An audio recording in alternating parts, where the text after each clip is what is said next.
Texte 204-5402. Radio X. Radio X. Faut pas les fous non plus, là. Le show du matin, week-end.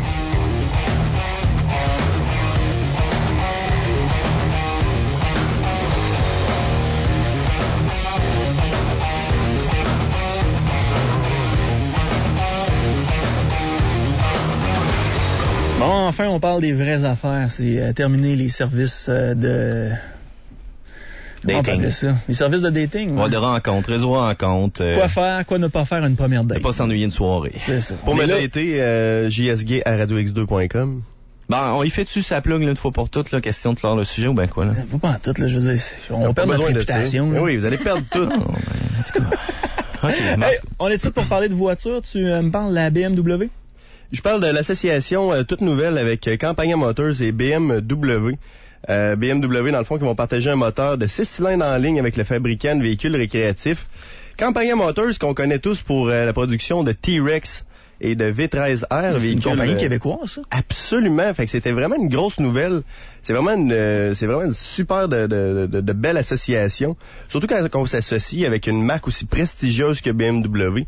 Puis ça n'a pas 100% rapport avec l'automobile, puisque le 6 cylindres en ligne ne sont pas empruntés aux véhicules BMW, mais bien aux motocyclettes. Donc, on retrouvera pas le 3 litres biturbo de 300 chevaux de la Muerte. Ça aurait été débile, par exemple. Ça aurait tout arraché. D'après moi, au premier coup de gaz, on aurait vu le moteur rebondir tel une super balle.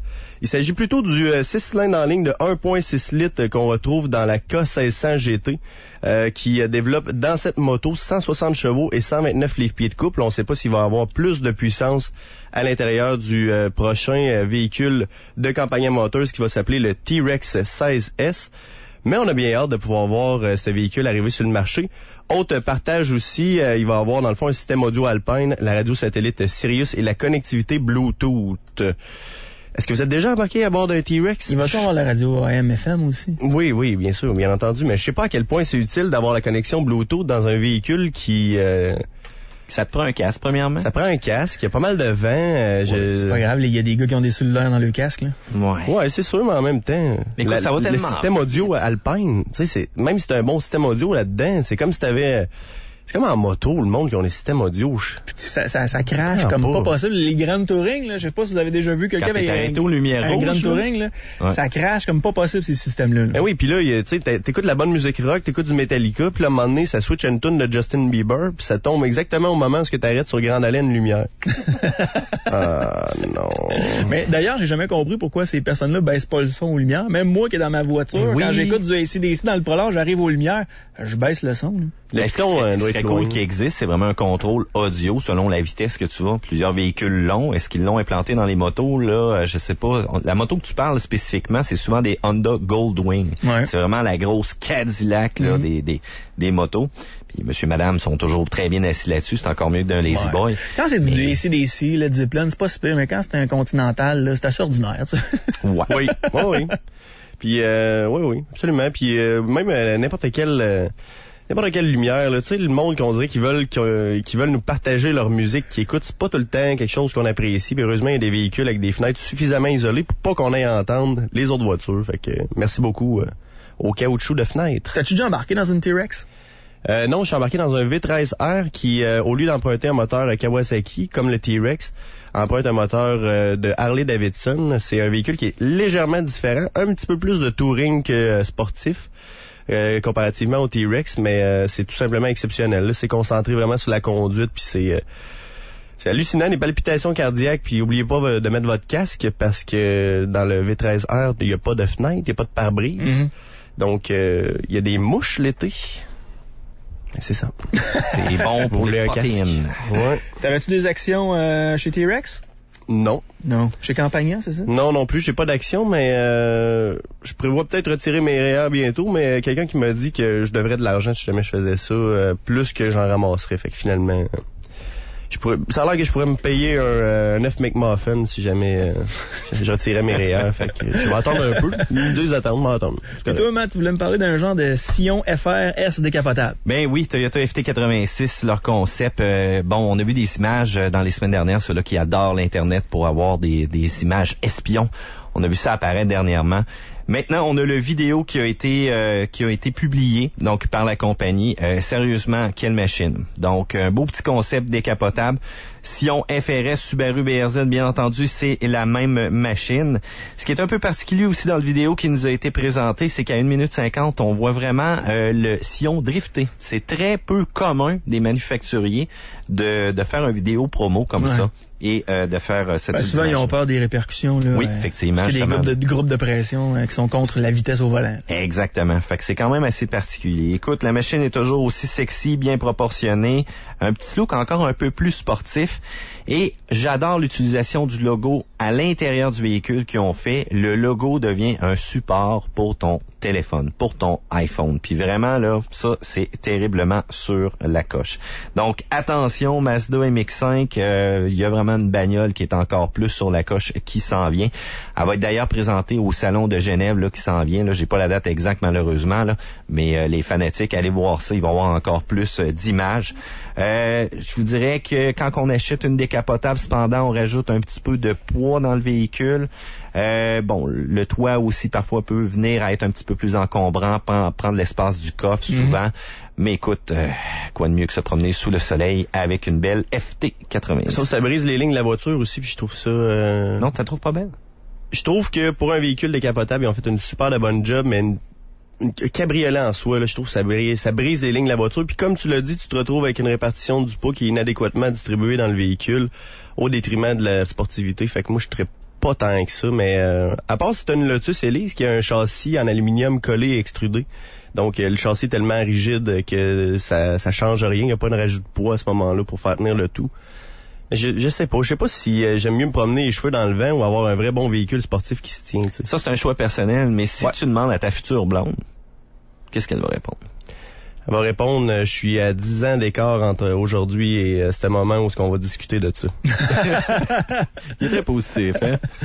Ouais, c'est sûr qu'il faut que tu lâches les petites filles de 18 ans. Mais écoute, en tout cas... Regarde les yeux dans le même trou. La voiture qui nous était présentée était blanche. C'est quand même très beau. C'est très à la mode tendance. La répartition aussi à l'intérieur entre les matériaux et tout, selon les photos qu'on avait, moi, je trouve que c'est très, très bien, là. Personnellement, j'en prendrais plus un noir, mais bon, écoute, ça va être une très bonne option. Ça va être à considérer quand vous allez vouloir vous acheter un décapotable plus tard, un véhicule qui est extrêmement le fun, qui va porter aussi le titre de go-kart. Excellent. Avez-vous été faire un tour à Place Laurier dernièrement?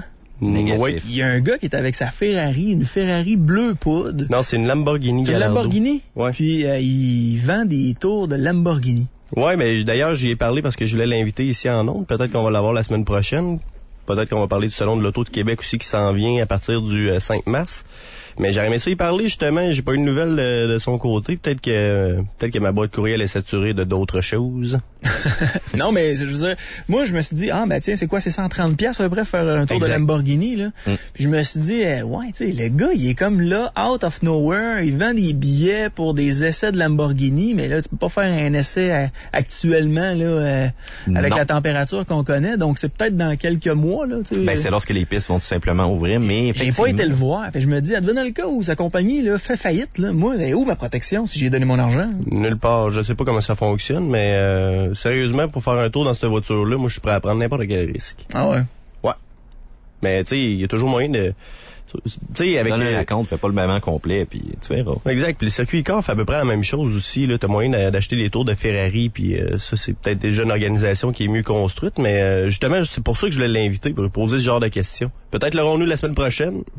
Tu voulais parler de Ferrari F-150? Oui, exactement, qui emprunte le même nom que le fameux pick-up, le véhicule le plus vendu au Canada. Mais là, ça sera pas le véhicule le plus vendu au Canada. Au contraire, la Ferrari F-150, connue sous l'appellation aussi F10 de compagnie, va voir le jour bientôt, remplaçant la Ferrari Enzo, qui va emprunter le même moteur V12 de 6.3 litres, qui cette fois va développer 920 chevaux approximativement. C'est jamais assez, ça n'en prend encore plus. Mais où est-ce que ça va arrêter? Ça va, les amis, arrêter. La stratosphère.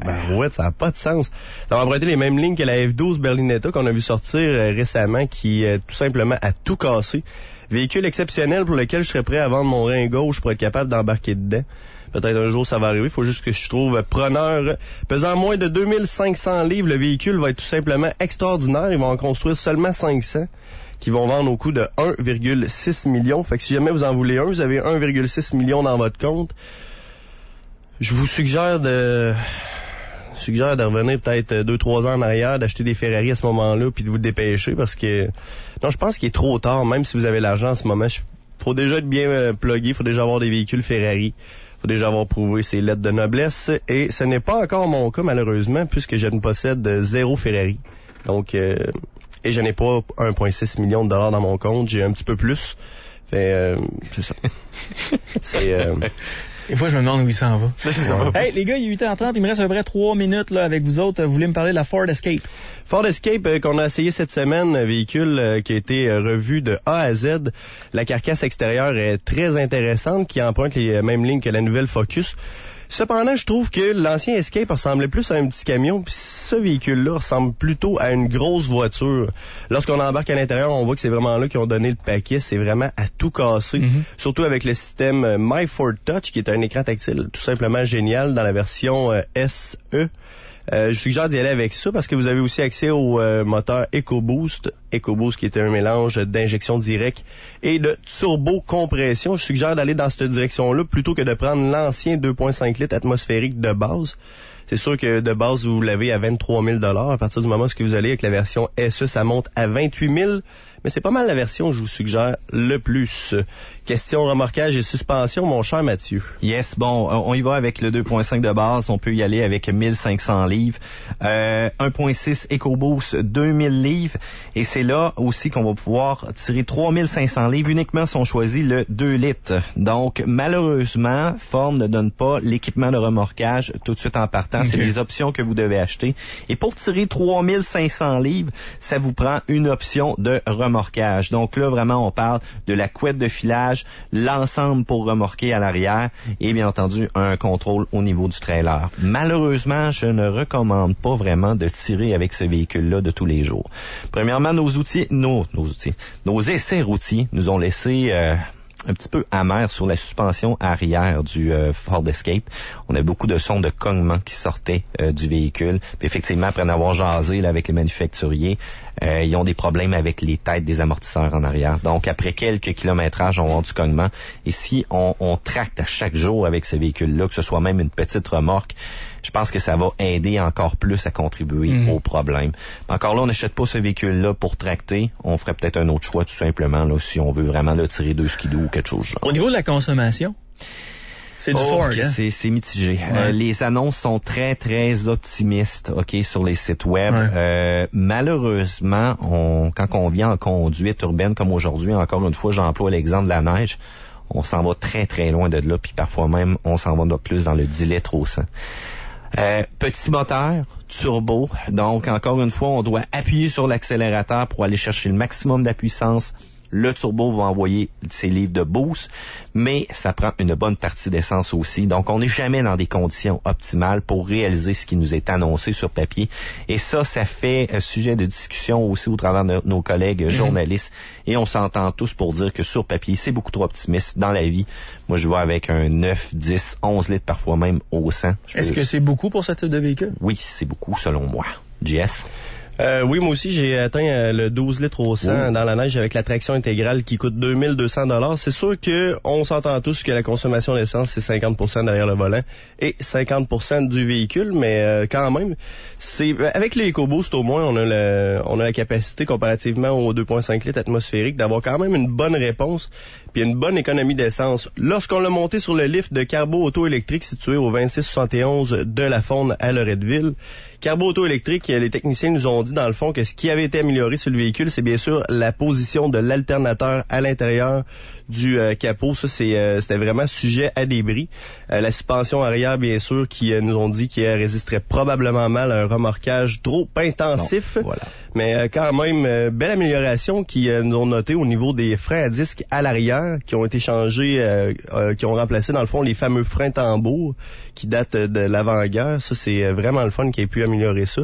Bonne dimension pour les disques à l'avant, fait que l'équipe de Auto Carbo électrique nous ont dit que du bien dans le fond du véhicule au niveau mécanique puisqu'il s'était amélioré sur leurs points faibles.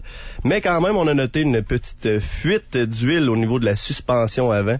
ce qui est assez commun chez Ford. Je vais donner un gros point fort cependant à Ford avec ce véhicule-là, et c'est la traction. OK, donc, tu riais de moi l'autre semaine avec le test en X, mais je vais dire que celui-là passe le test haut la main. Donc, vous allez être capable de sortir au travers des petites crevasses et tout pour vous rendre au chalet sans même rester pris. Dernière question, le Ford Escape, on va le rappeler, il coûte combien?